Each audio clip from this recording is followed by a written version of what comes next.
Welcome to week 5, Teaching and Learning with Technology. This week, we're going to be assembling a toolkit, if you will. We're going to have you experiment with some tools and discuss the learning implications. But when it comes to technology, who chooses? Do we choose the technology, or does the technology choose us? And kind of what's our rubric, if you will, for determining what's good? These are some tools that may be familiar. Now, there was a time when this was cutting-edge technology. The question we asked during the live seminar was, what is that thing in the middle? Well, it's a ball on a typewriter, which was a dramatic improvement over the previous decades where the keystrokes would come up, because sometimes they would get tangled. Now, if you can remember that, you're really old, just like me. And on the left and on the right, we know what those variations are, and some of them aren't there anymore, are they? So if we get too stuck and too camped out on the technology, well, things can kind of pass you by. So what then is the function of the card catalog there on the left? And what is the function of the transistor radio brick phones on the right? Well, we know what their functions are, but we wouldn't want to use them today. So at the end of the day, they served a function, but not so much anymore. So then, how do we avoid the CCBB? Well, that's the clickety bling bling. In other words, it's the shiny new tool, and I want to use it just because it's shiny and new. Well, we kind of want to stay out of that trap, and that's a little bit about what this week is about. One thing we had our team do that was at the live session is answer the question, what is the role of technology in your teaching? And we certainly want to be thinking about that, don't we? How do you want to use technology to achieve your learning outcomes? Well, the question we can ask is it going to enhance or transform the learning situation? How will it do either of those tasks? Well, one thing that we looked at was a SAMR, which is a model that talks about a substitution, an augmentation, a modification, or a redefinition. Does the technology just directly substitute the tool, or does it act as an improvement over what was used before? Or is it going to allow us to redesign it, or possibly is there something new that can happen as a result and totally redefine that experience? One way that I'd like to consider my use of technology is how does it facilitate the community of inquiry, or how I've modified the community of inquiry to look at these 4 quadrants of the connection between teacher to student, student to each other, content, and student to other. As a faith-based institution, we consider how does the student connect to our creator. But any institution can have their other. But how does technology facilitate these critical movements in the online space? Teacher to student, or establishing a sense of presence, is what we feel is one of the most critical relationships to establish at the beginning of an online course. One of the common complaints of students online is that they feel disconnected, or the technical term, the transactional distance, is what describes the disconnect or distancing of the learner and the learning environment. That transactional distance feels too great, and the learner doesn't have a good experience, or they feel disconnected, or nobody would miss me if I wasn't here. So we don't want our courses to feel correspondent-like or robotic, so to speak. So there are 2 technology fulcrums that exist in online education. One is your learning management system.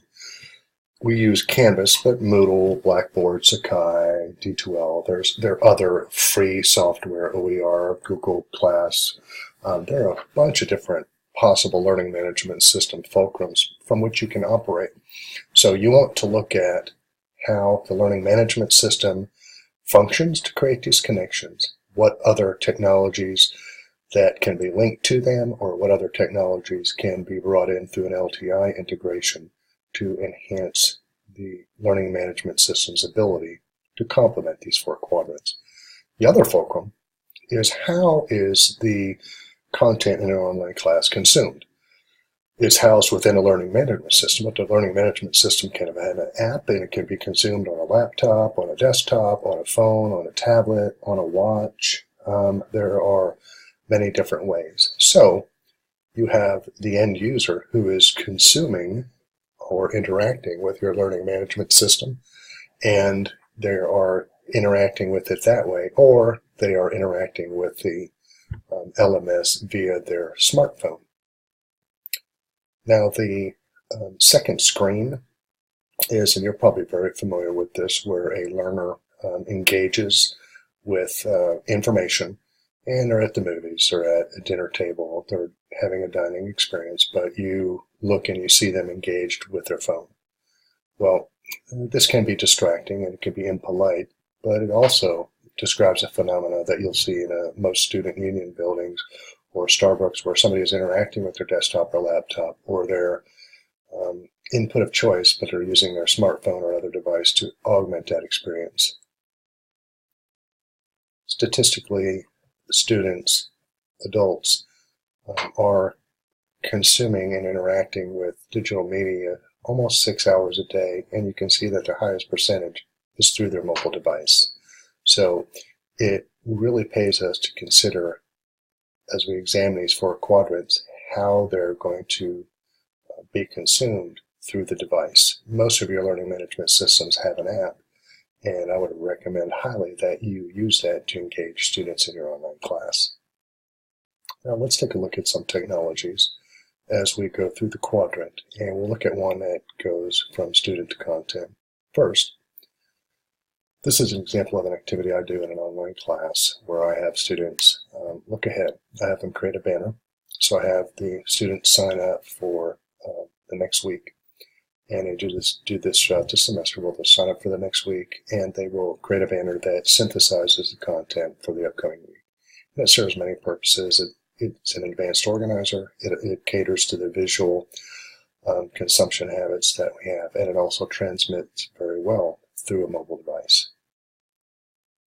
Another way to connect students to content, and students to student, and students to the teacher is through Twitter or social media.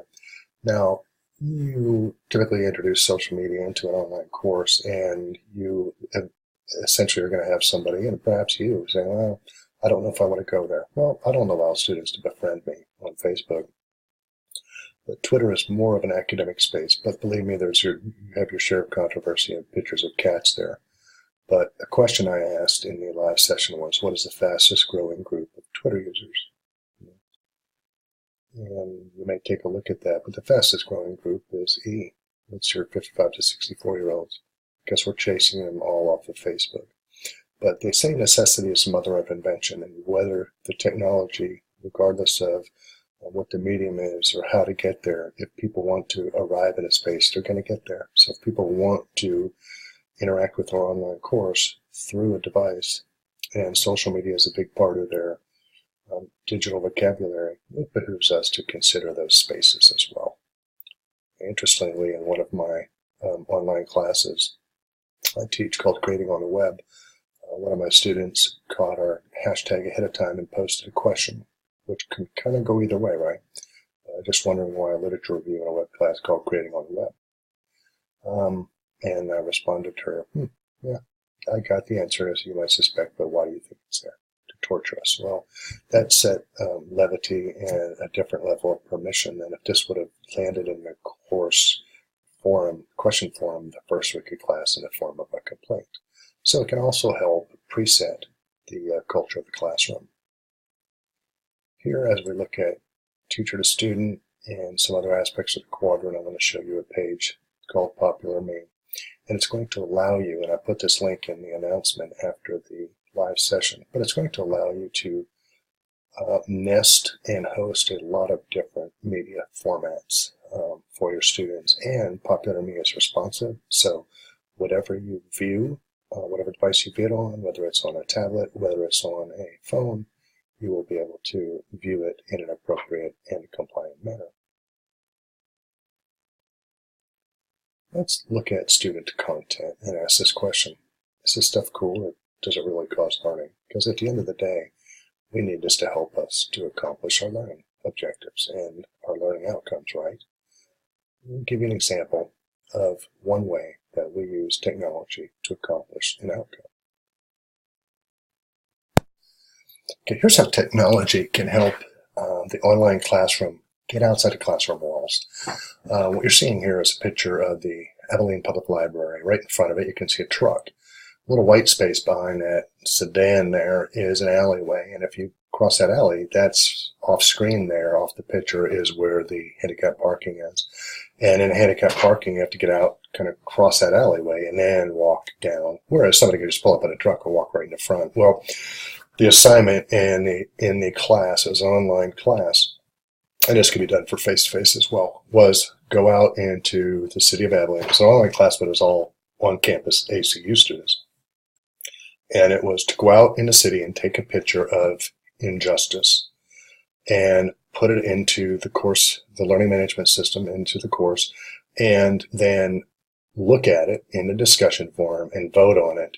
And they had to break up into groups and decide which of the examples of social injustice needed to be worked on. Well, they felt like this was it.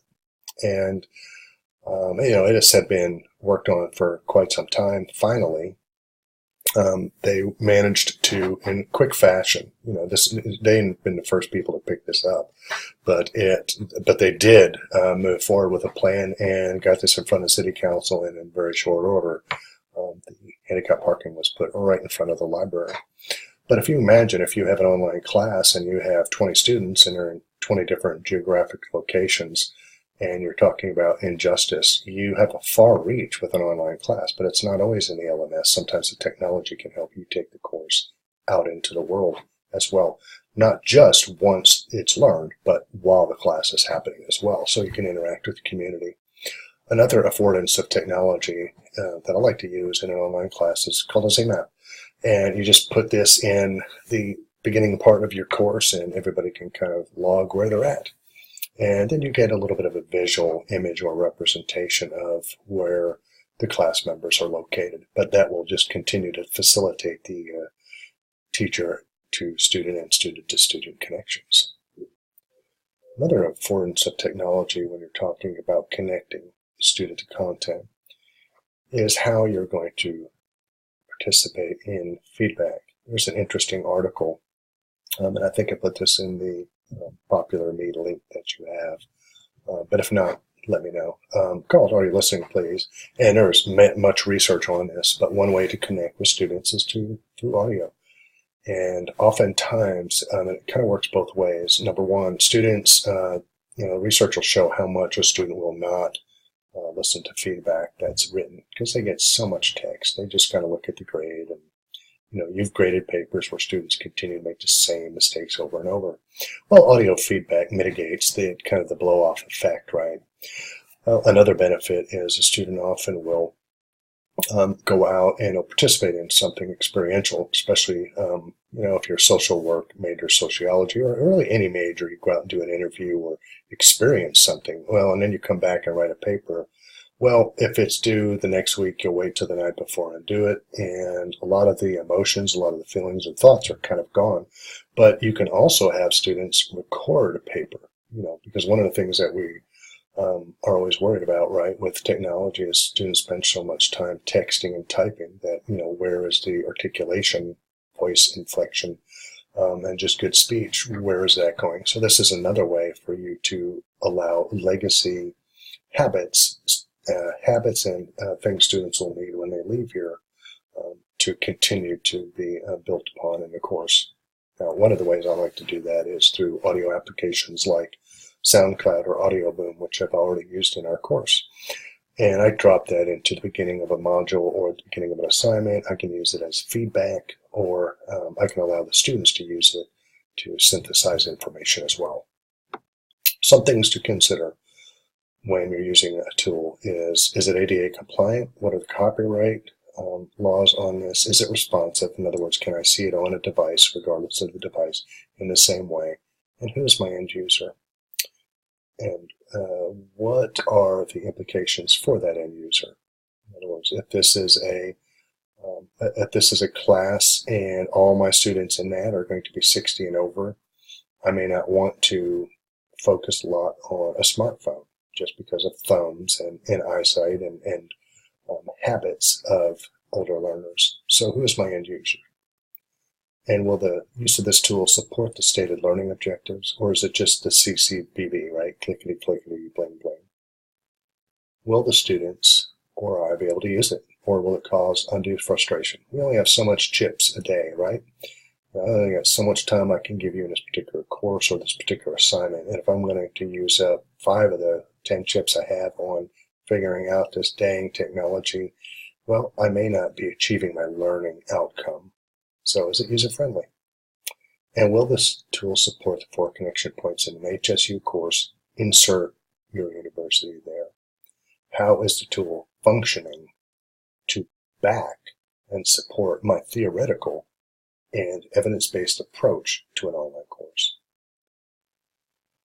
I use VoiceThread, and I use VoiceThread as a result of research. I use it to connect student to content, students to each other, students to myself, but I also feel it's an evidence-based technology that has a lot of research behind it. So as you're thinking about the tools you're using in some of your free time, wink, wink, you might want to do some research on what has been done in peer-reviewed articles, data-wise, to promote what it is that the technology is trying to promote. Now, you might have to go through the back door on that, and as a good researcher, you'll know that you might not have an article out there on the use of VoiceThread or on a particular technology, but you will have a lot of research out there on what the technology purports to be able to accomplish.